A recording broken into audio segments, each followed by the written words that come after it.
I'm not permitting any other recording, video, or audio of the proceedings. So if you have a device that does that, that's not permitted. In addition, if you do have devices that make noise, please make sure they're silent or turned off to not disrupt the proceedings. And that's all set forth in the order governing courtroom conduct that's in effect for this hearing. I'll note on the record that the state is represented this morning by Rob Wood and Lindsay Blake, prosecutors for Madison and Fremont County. John Pryor is here with the defendant, Mr. Daybell, and the court scheduled on shortened time today's hearing after receiving a proposed motion to withdraw as counsel. That was filed on January 11th. There was a declaration supporting the motion also filed January 11th. Court reviewed those and determined that the motions originally filed under seal would be unsealed, and they were. The state then, yesterday on the 17th of January, filed an objection to the motion to withdraw. I'll also note that the court entered an order just this morning that unsealed the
picking it up. Thank you. Judge, I appreciate the court releasing the order from 8/25/23. The court's well aware ex parte that I filed in January of 2023, well over a year ago, a year and 7 days, a motion to seek additional counsel. And the court identified the fact that at this point, being privately retained, that Mr. Daybell may not be eligible for having additional attorneys represent him. And I'm relying on the court's interpretation of that statute. And Judge, what has transpired, and as a matter of procedural history, in middle to late of 2022, I started the process of seeking additional counsel. I believe that was probably about 2 years ago. I started seeking a year and a half ago, seeking the possibility of getting additional counsel aid me in this case when I realized the magnitude of the discovery. That process involved, Judge, going through the list of qualified attorneys on the Public Defense Commission list.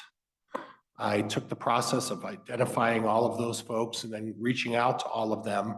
And the ones I didn't speak to directly, I spoke through the various public defenders, the people who ran the public defender's office. I went through that list and at that point was unable to find anybody that was available to do this. And it's no secret, it's reasonable common knowledge that the Public Defense Commission is having a difficult time finding death qualified attorneys to represent in these kind of cases.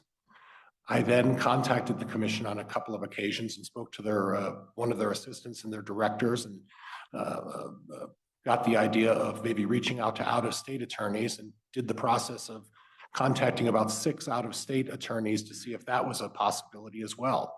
And again, with no luck.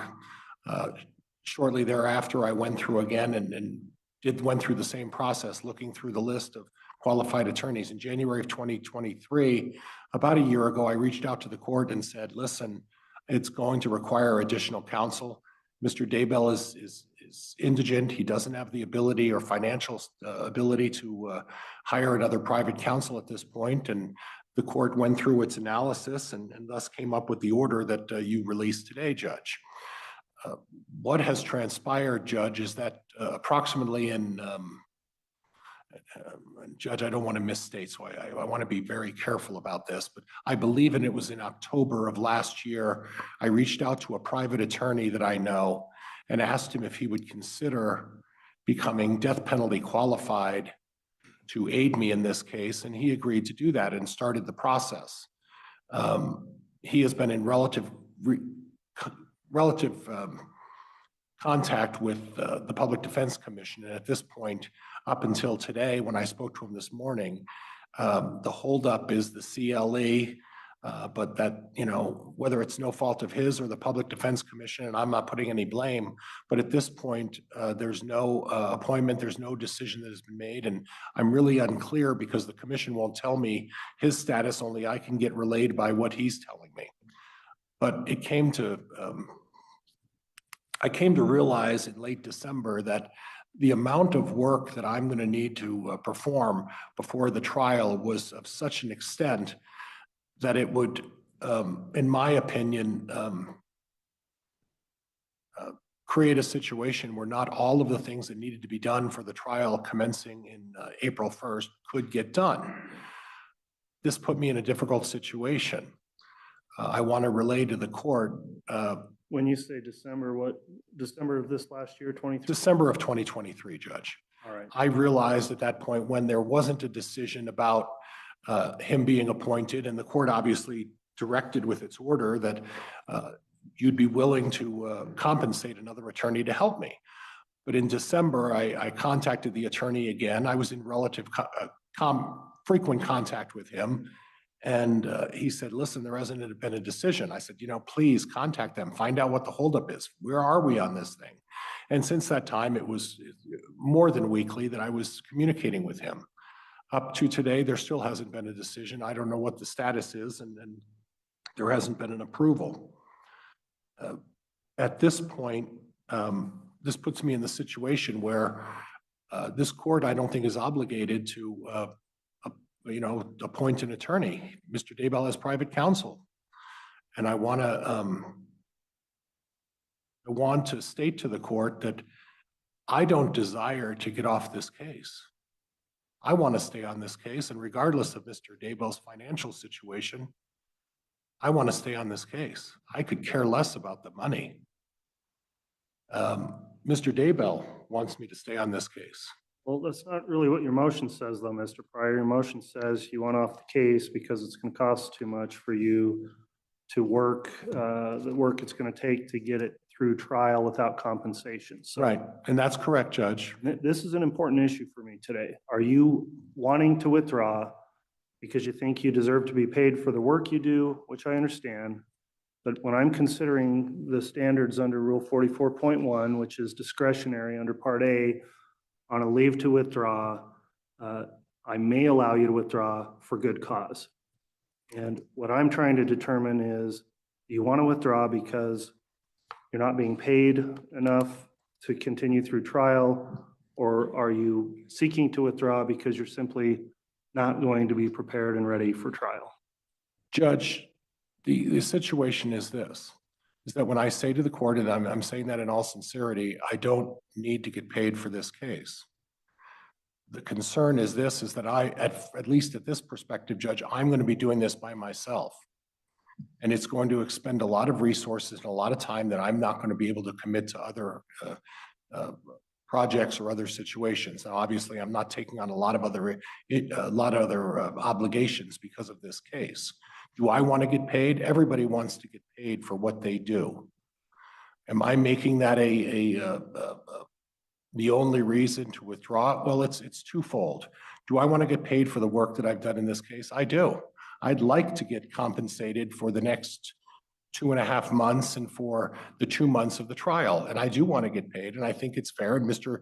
Daybell and I had a discussion about this.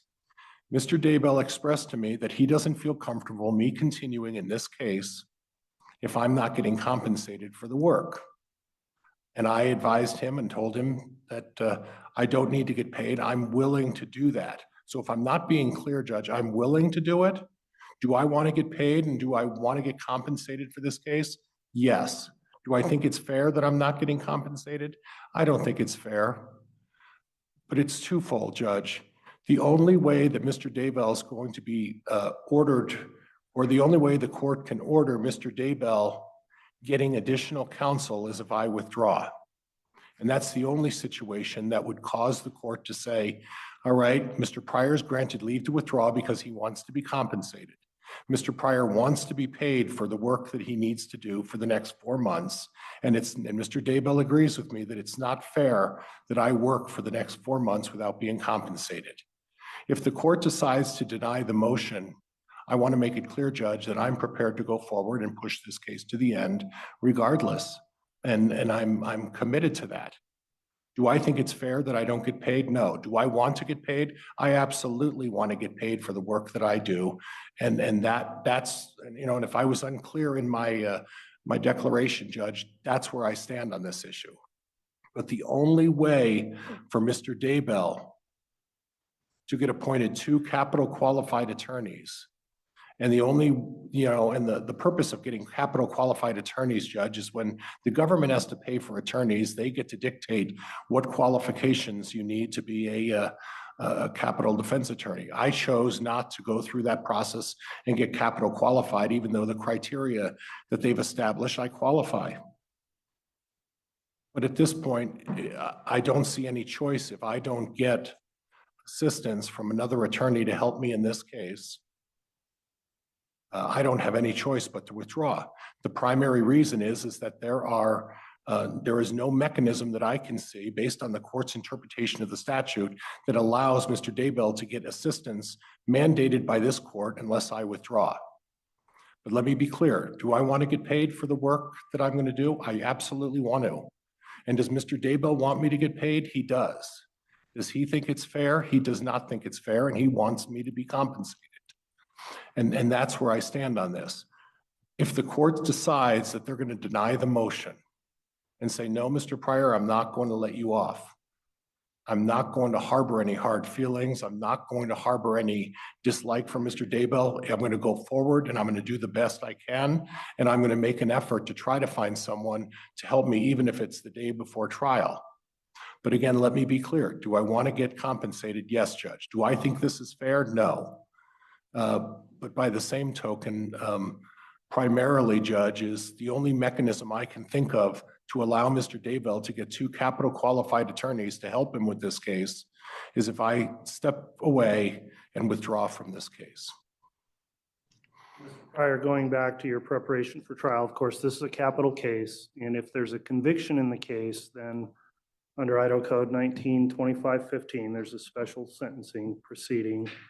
And Idaho has adopted ABA standards for capital defense cases, and generally that requires, for example, the appointment of a mitigation specialist for the defense team as part of those proceedings. And I'm not asking you to reveal any defense strategy or even list a name, but the concerns I have here is you say you'll go through and do the trial, but I really want to know, are you really ready for this trial? For example, do you have a mitigation specialist that would be prepared in the event of a conviction in this trial? Judge, if the court wants to have an answer to that question, at this point, I'd like to take a recess, close the proceedings, and disclose that issue because that is a trial issue and it's a trial strategy that at this point, I am not prepared to make an open statement on live TV about what my strategy is. If the court wants to take a recess, go in chambers, I'd be happy to discuss where I stand on this. In terms of the ABA standards, Judge, in terms of complying with the ABA standards, I'm aware of those standards. I'm aware of what that obligation is. But again, in terms of how I'm going to proceed in that manner, I would prefer to do that in either in chambers or in a closed proceeding. Okay, and I think that's a fair enough request. Again, I'm not asking you to reveal trial strategy or publicly put that out, but these are legitimate concerns I have in weighing out whether or not Mr. Daybell is going to receive effective assistance of counsel in this case if you are permitted to remain on by me denying this motion. So I do want to get into that issue and discuss that. The state's entitled to know the answers to that as part of their objection to this motion. In lieu of doing that in chambers or off the record, it's got to be on the record. It needs to be in a sealed closed portion of the hearing. I'll determine under ICAR 32. And I think really the best way to do that, unfortunately, at the inconvenience of those in attendance here, is likely to clear the courtroom and allow that discussion to take place with only those necessary personnel in here to conduct the proceedings as part of a sealed closed hearing. So that's what I'll do at this point to go through those issues, and then we'll come back on in a public proceeding. So I would request that courthouse security and the bailiffs, if we could have everyone step out except for the clerk and the necessary security while Mr. Daybell is here. We will close this portion of the proceedings, and also for the bailiffs, if you could just make sure no one's within earshot of the a doorway as well, to make sure it's not carrying through on the microphones. And I appreciate your accommodating that. We'll also, of course, stop the proceedings from being live streamed, and then we will come back on the record once we're ready. We'll take a brief recess while that occurs. All rise.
Thank you. Please be seated.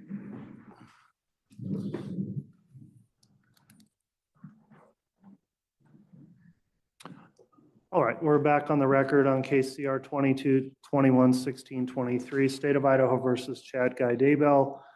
This is a hearing on defense counsel's motion to withdraw. The court conducted a closed portion of the proceedings to make further inquiry, and then in addition, conducted an ex parte proceeding without the states present to inquire of the defendant regarding counsel.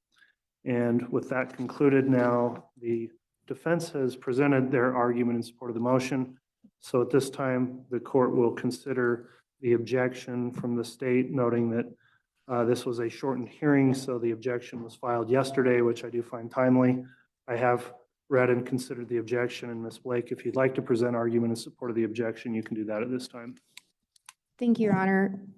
First of all, the state recognizes that this is a decision that is solely within the court's discretion. I think Idaho Criminal Rule 44.1 clearly outlines that.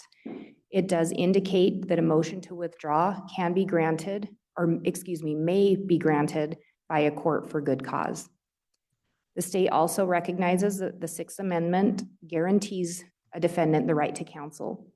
There have been additional courts that have reviewed that and provided some additional interpretations, which includes a defendant's right to conflict-free counsel. The state is appreciative of the court conducting an inquiry today because case law also lays out that a trial court's failure to conduct an inquiry into any conflict may result in a reversal of a conviction down the road. Additionally, the onus is on an attorney seeking to withdraw to present sufficient facts to support the motion. And from the state's perspective, we are a little confused today because we read the affidavit that was presented to the court. Most of our motion was in response to that. The court has, in fact, done the inquiry and answered most of the questions the state had, also unsealing the order from the January proceeding where the defendant had referenced that Mr. Daybell was found indigent. We now have reviewed the transcript of that, and that did answer some of the state's additional questions, one being that there was an actual finding of indigency. The reason that that's so important in this case is because the Idaho criminal rules outline if someone is charged with a capital offense and they're found to be indigent, I think the term they use is needy, but the equivalent, and they choose to hire counsel, they're allowed to do that. They can have private counsel of their choosing. However, if they opt to request the court appoint counsel, then there's certain requirements, and that includes having a capital qualified first chair attorney and a capital qualified second chair attorney to assist them in the proceedings. In addition to that, it flags some additional requirements that the public defenders have to comply with. And there are quite a few of them in that list that must be complied with. But again, if a defendant opts to have private counsel, I think they do so knowing that their private counsel would not have to comply with those, or at least their counsel should be advising them of that. But they could also choose to forego having private counsel once they're found indigent in order to allow capital qualified attorneys to be appointed. In the review of the proceedings from back in January, it appears that there was a request to have some additional counsel assist on the case, and that was made by Mr. Pryor with his client, Mr. Daybell, present. At that juncture, it looks like Mr. Pryor was advised that if he could find someone else to assist in the case, that there may be funds available to help pay for that second attorney. In later proceedings, it looks like the court revisited that issue when no other attorney made an appearance. And at some point in those proceedings, Mr. Daybell was asked and essentially waived his right to have capital qualified attorneys. He opted to stick with Mr. Pryor. What's frustrating for the state is back in January a year ago, both the defendant and Mr. Pryor were aware of the defendant's financial situation. They clearly presented it to the court for the finding of indigency. At that juncture, they also were well aware that there was no second chair helping on this matter. So here we are a year later, and for the first time, this issue is being brought up that, hey, I actually want to withdraw because I'm not going to get paid. I'd have to work 24/7 in order to be prepared for trial and still probably can't get everything done in time for trial. So we've got two issues within that motion. One, the not getting paid, and the second one, whether or not Mr. Pryor can be prepared for trial. The state tries to be cautious in interjecting ourselves too much when it comes to a defendant and their choice of counsel. However, I think the ethical rules and other rules mandate that prosecutors try to ensure that defendants have the right or are advised and actually have counsel representing them in proceedings. When we look at that requirement of the state, as well as some of the other factors the state has to consider, such as appellate issues, the state tries to be cognizant of those and do our best to avoid creating them. I think that's what the court has indicated here today. The real question is, at least for the state, the finances the state's staying out of, but the real question for the state is, can Mr. Pryor be effective at trial? The state doesn't want to redo a trial. We don't want to get through trial and then have an appellate issue that requires us to do that again. While the state is extremely frustrated that this is being filed so late, and we are frustrated for the citizens, we're frustrated for the victims in this case. If this motion's granted, the state fully recognizes it's going to cause a pretty significant delay. And now the victims' families have to wait that much longer. The state now has to absorb additional costs. It's frustrating. But in looking at the big picture, we also want to ensure that we don't have counsel that cannot be adequately prepared for trial. When I said the state was a little confused today, the reason for that confusion is I'm referencing what was said in the motion. What's been presented here in court today is very different. So we have conflicting statements from defense counsel at this point. The motion read as if counsel was indicating, I cannot be effective. If you make me stay on this case, I cannot be effective. The reason I say that is no person can work 24/7 on something. We all have to have time to sleep. We have to have time to do other things. So I know it's a phrase used a lot, but the reality is if working 24/7, Mr. Pryor cannot be prepared for trial, what he's indicating is he would be ineffective at trial. What he's presented today is no, I can be effective. The motion says I'm not going to get paid. I want off the case. Today what's being presented is no, I'm fine not getting paid. I'll stay on the case. So if Mr. Pryor's representations today are I'm okay not getting paid and I can be effective, I don't actually know why we're here today. This doesn't appear to be a true motion to withdraw. The concern for the state is we've had multiple continuances in this case, and I recognize there can be arguments back and forth as to who did what and who caused the continuance. But at the end of the day, a year ago, Mr. Pryor was fighting very hard to get a continuance. He filed multiple motions to get a severance. He was finally successful with those in around January of last year. Maybe it was February, but he ended up getting both a severance and a continuance. Got a year-long continuance. Again, last January, Mr. Daybell had been found indigent. They knew there wasn't a second chair. He's proceeded on the case for a year. He had the benefit of watching the co-defendant's trial. He knew exactly how long that trial was, was able to observe and see how many witnesses there were, should have had a very good idea of what the trial preparation was going to require at that juncture. So again, very frustrated that we're getting here. But we had that. The request was, I need a continuance to test the DNA. We get past the trial. I'm actually not going to test the DNA. The state recognizes that different tactical decisions can be made, but it was very frustrating that we ended up with a continuance and severance for something that never ended up getting tested. Now here we are again, a couple months. I think today is actually 2 months before we're supposed to start some trial proceedings. And we're hearing a motion again on a request to withdraw, where the representations today differ significantly from what was put in the affidavit and motion. So this does appear to be another attempt to simply get a continuance. So the state's position on this would be based on the representations today. It doesn't appear this is a motion to withdraw. And if Mr. Pryor's representations today are accurate, then I think the motion should be denied. The one question the state has that has not been answered directly to the state, and maybe the court has this information, is there were some conflicting things also represented about Mr. Daybell and his specific position on this. In the affidavit, it indicated he did not want Mr. Pryor to remain on the case, that he wanted to have capital qualified attorneys appointed, that he didn't feel it was fair Mr. Pryor wasn't getting paid.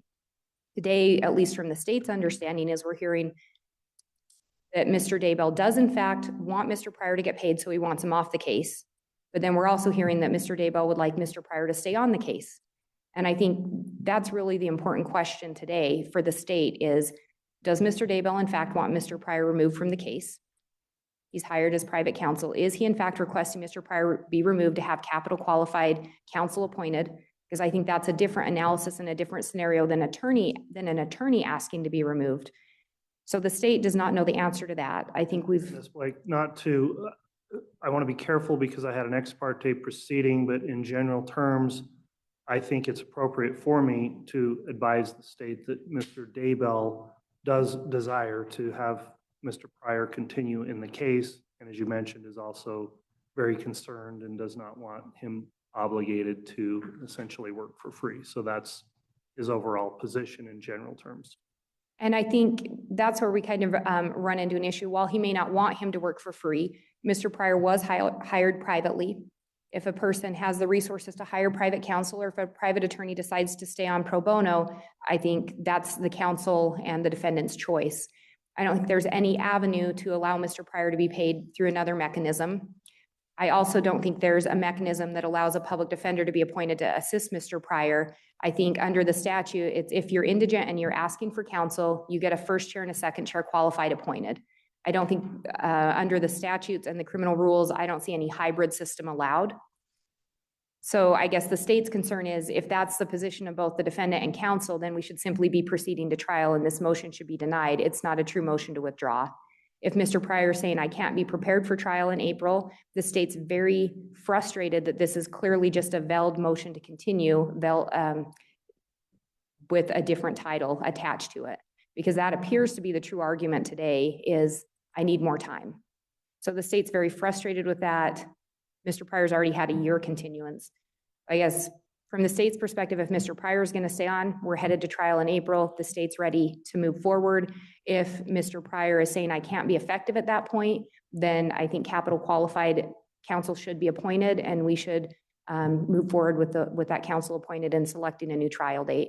But I don't think Mr. Pryor should be granted a continuance if that's really what's being sought today, and that's what it truly sounds like is being requested. All right, thank you for Thank you. the argument and response, Mr. Judge, Blake. can I respond briefly? I was going to allow you a response, Mr. Pryor, so go ahead. Judge, I don't think I've been inconsistent in my representations in my declaration and what was said today. This court took the time to inquire of Mr. Daybell, and I believe what Mr. Daybell related to the court is consistent with what was put in the declaration. The reality of it is this, is that I disagree with counsel, and I don't know what she's reading or how she's interpreting a statute, but this court entered an order allowing the assistance of a second counsel to help in the preparation of this case, and did it some time ago. The reality, Judge, is that although I've made a strong and diligent effort to find co-counsel to help me in this, it's been difficult, and I haven't been able to accomplish that. And the reality is Mr. Daybell recognizes where we are in this thing and what needs to be done in the future. I don't have the benefit of Fremont and Madison County with their 5 attorneys in their prosecutor's office having free reign to do what they want at government expense. And the fact that both of those prosecutors then, in addition to their 5 state attorneys, sought out an attorney from Missouri and at county expense and on the county dime brought an attorney to work on a case that wasn't a death penalty case for the taxpayers of Fremont and Madison County to pay for that attorney, even though it wasn't a death penalty case. And that attorney is still on and still going in this case. And they've expended a significant amount of money, and I suspect it's not at the hourly rate that a prosecuting attorney makes in Fremont and Madison County. I suspect it's significantly higher. And for me to suggest that it's difficult with their 6 attorneys that they're working on this case, and I have to do this by myself, and the court recognized the You've been on a workload. case for 2.5 years by yourself, and I have. all these attorneys, and the state carries the burden at trial, and they can prosecute a case they want. I completely agree with the state's position. The timing here, 2 months before trial is going to start, none of this is new at all. The charges have not changed since the indictment. The co-defendant went through an entire trial, which you observed and knew how long it would take. We talked about this concern a year ago, and here we are on the doorstep of trial, essentially. And the argument that is not persuasive at all to me is you're just learning now how much work it's going to take. experienced attorneys, which you are, you figure out how long cases are going to take, and you pick and choose the cases you decide to take as a private attorney. And this argument that they have more attorneys than you, they do. That's what they've elected to do. And you've also elected voluntarily, as has Mr. Daybell, to come on this case and represent him. And you've represented him since the beginning, and in fact, even since before this case began. And Judge, the issue also is that I per my representation earlier, is that in 2022, I started seeking out assistance and additional counsel. And I made a diligent effort. In fact, I took the extra step of seeking counsel who were death penalty qualified out of the state, out-of-state attorneys. I then tried to find attorneys on the Public Defender Commission list and made a diligent effort. And then when I found one, I believe in October of last year, my expectation is that he would have been on this case by now.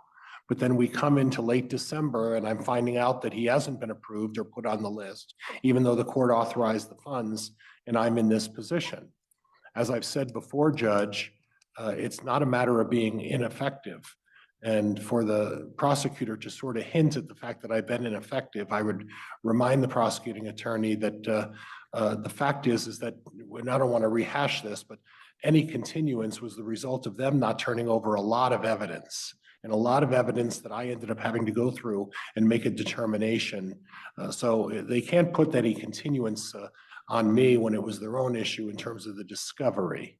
The other issues, Judge, are simply this, is that having made that effort to find these attorneys and help me with this case, I recognized that back in 2022. But being able to find someone is a whole different story. And the reality of it is this, is that I'm not making differing statements from what I said today and what I put in that declaration. I've spent a portion of my life representing Mr. Daybell, and I would like to have continued that. But he sees the effort that needs to be to go forward. And my expectation was in December or November of last year, I would have had an attorney on by now to assist me in this, and that hasn't taken place. And under our current law and the way the law is written and the way the court has interpreted the law, the only way for me to get another attorney and to have Mr. Daybell have the 2 attorneys that he wants, and what it was said in that declaration and what is said today is still consistent. The only way to do that is for me to make the decision to step away from this thing. And to step away from this thing would guarantee and require Mr. Daybell to have 2 additional attorneys. Is it something I enjoy or want to do? No. Mr. Daybell knows full aware how I feel about this case and how I wanted to be involved in this case. There has not been any differing representations to this court. The problem is this, and I recognize, you know what, they get to gauge how many attorneys they want. They get to gauge the amount of money they spend. And in terms of getting assistance for a defendant, I'm bound by the rules and the way the rules are written by our state legislature, and I'm bound by the statutes. And being bound by those statutes, I have no choice. If Mr. Daybell's going to, get the trial that he deserves, either I find someone to help me, which I did starting in with this court in January, but well before that, and to no avail, or I have to make the difficult choice. And I understand it's 2 months before this trial. I understand that. And it's not a choice I want to make. It's not a decision that I want to make in this case. But that overriding want for me to stay on this case, or that need for me to stay on this case, is overridden by the fact that Mr. Daybell should get 2 attorneys to help him with this. I would have liked to have been one of those, but there's no mechanism to do that. So any suggestion that I've been ineffective is ridiculous. This case was severed. This case was transferred to Ada County, and Mr. Daybell would agree with me that I've done everything to strongly and effectively represent him in this case, and he is completely satisfied with what I've done. But there needs to be additional help. And unfortunately, under our current statutes, I don't get that if I remain on this case. Your Honor, I just wanted to clarify one thing so we have a clear record. Go ahead. The state has in no way insinuated or represented that we believe Mr. Pryor has been ineffective. What we were referencing is based on the affidavit written to the court that we felt that was what was being indicated is if forced to proceed to trial, he would be ineffective because he simply didn't have adequate time to finish his preparations for trial. So I want to make very clear, we are not saying Mr. Pryor was ineffective. I want that very clear for the record. I understand that, Ms. Blake, and I agree. The arguments have not been any ineffective assistance of counsel. The arguments have been related more towards going forward in the demands of a 2+ month trial and whether, given the concerns raised by the defense, a single attorney, that being Mr. Pryor, would be capable of providing all of the defense necessary for Mr. Daybell in this case. So that will conclude submission of argument on the motion. I'm going to take a brief recess, review a few things, and then I'll come back on the record to make a ruling on your motion shortly. All rise.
All right, we've confirmed the live stream's begun again.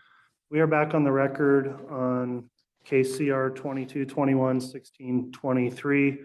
The court has before it the defendant's counsel's motion to withdraw filed on January 11th. I've considered the motion along with the declaration in support of the motion. I've also considered the objection from the state. We conducted a hearing today where I heard argument from the counsel, Mr. Pryor, in support of the motion, the objection by Ms. Blake from the state.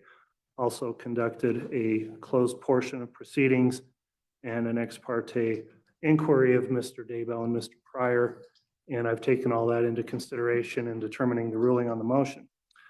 The court first is governed by Idaho Criminal Rule 44.1, which under paragraph A talks about leave to withdraw. And I'll just quote that section. No attorney may withdraw as an attorney of record for any defendant in any criminal action without first obtaining leave and order of the court on notice to the prosecuting attorney and the defendant, except as provided in this rule. Leave to withdraw as the attorney of record for a defendant may be granted by the court for good cause. So we've gone through the procedural steps to get here for this to be properly considered. The rule allows the court discretion where it indicates the court may allow for withdrawal, and then looking at the standard of for good cause. So the court will first note to clarify in this case, this is a capital case. Idaho does have a separate rule governing the appointment of attorneys who are on a roster that are considered qualified to represent counsel or represent defendants in capital cases. That's Criminal Rule 44.3. And importantly, that rule only applies when a defendant is represented by a public defender appointed by the court and does not apply when a private attorney is retained in the case. And also importantly, where the court made reference earlier to questions about the mitigation phase, if that were to occur in this case under Idaho Code 19-2515, an inquiry to Mr. Pryor. And I'll note, and Mr. Pryor has correctly pointed out, that the ABA guidelines do apply to public defenders. They are not necessarily required to be followed by private counsel. Private counsel under Idaho rules are allowed to take on a case, capital case, and those guidelines may or may not be elected to be followed by a private attorney. Mr. Pryor clearly is a private attorney in this case, has never been appointed or publicly paid for representation of Mr. Daybell. Mr. Daybell, importantly, does have the right under the Sixth Amendment of the Constitution to counsel, and included in that right is to have the counsel of his choice. And Mr. Daybell elected a very long time ago to have Mr. Pryor represent him in this case. In fact, Mr. Pryor has agreed to take the case and has represented Mr. Daybell not only through the initial stages of the case here where the indictment was returned, but also in a previous companion case, and for I think about 3.5 years now, has represented Mr. Daybell. The court then going back to consideration of the motion before the court. There's an issue here that's been raised by the state about the timing, and of course the court joins in that concern also. Mr. Daybell has been incarcerated since June 9th, 2020. We've got a trial scheduled in 2 months.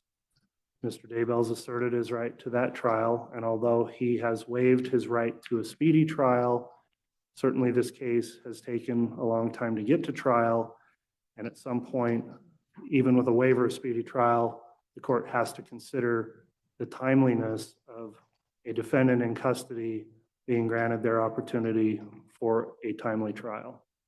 That right also applies to the state, and the state's right to seek justice for victims, to seek a conviction if they believe they have the evidence to do that, and to not have to wait through unnecessary and unreasonable delays in bringing a case to trial.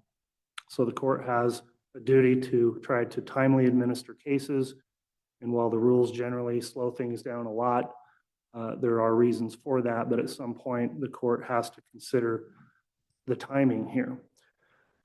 That's the big issue with this motion, quite frankly, is that the motion, if granted, would absolutely require a continuance of the trial and not just a brief continuance, because what would occur if I grant this motion and Mr. Pryor withdraws from the case, then under Criminal Rule 44.3, the court is required to appoint 2 capital qualified public defenders, absent Mr.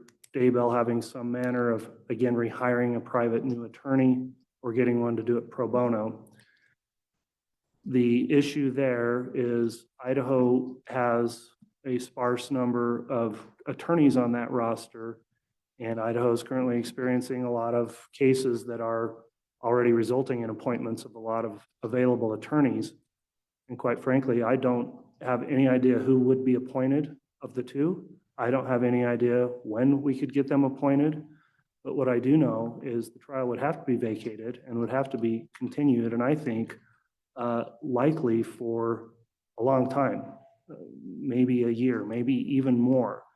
Because for new counsel to come in, start over from scratch on a complex case like this, not have any review of discovery or any preparation, they would have to reasonably request time to get prepared, which would have to be granted. Mr. Pryor was raising concerns about trying to get second counsel appointed, and I've tried to accommodate that, Mr. Pryor. We had a hearing, it was exactly a year ago, on January 19th of 2023, and talked about your concern. The way I interpreted Rule 44.3, while it doesn't really address a situation with a private attorney together with a public defender, I don't think the rule necessarily prohibits that either. And so I approved that you could have co-counsel if you could find someone, but of course, they would have to be on that approved roster because this is a capital case. I don't doubt that you've made a diligent effort to try to find co-counsel. That's clear to the court. I know we've addressed that over the course of the last year on numerous occasions, the status of whether or not someone was coming into the case. We're on the eve of trial and no one has come into the case. With that in mind, then, the court has to also look at the impact that could potentially have. If Mr. Pryor withdraws from the case, Mr. Daybell is required to start over, abandon an attorney-client relationship that's been ongoing for several years, start over with a brand new attorney-client relationship with someone that he doesn't know and we can't even tell him who that would be. And also with the delay, I find that that prejudices the defendant. I also would find that given all of the preparation and time that has gone into this trial setting, which has been scheduled out for a long time, made by both the court and obviously the state in being prepared and ready to go, that there should be a presumption that we maintain the trial date. So the 2 concerns here raised in the motion really are, number 1, the fact that Mr. Pryor would not be able to obtain payment for his services. And the court does strongly consider that because attorneys work for their profession and it's important that they get paid, and it's a consideration. But that in and of itself does not, in my mind, rise to the level of good cause under the rule 44.1 to grant the withdrawal.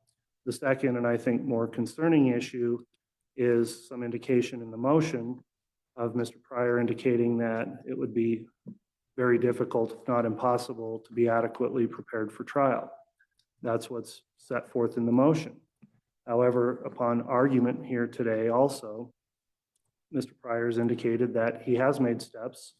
I don't find anything in the record that he's been ineffective in his assistance of Mr. Daybell's defense in the case.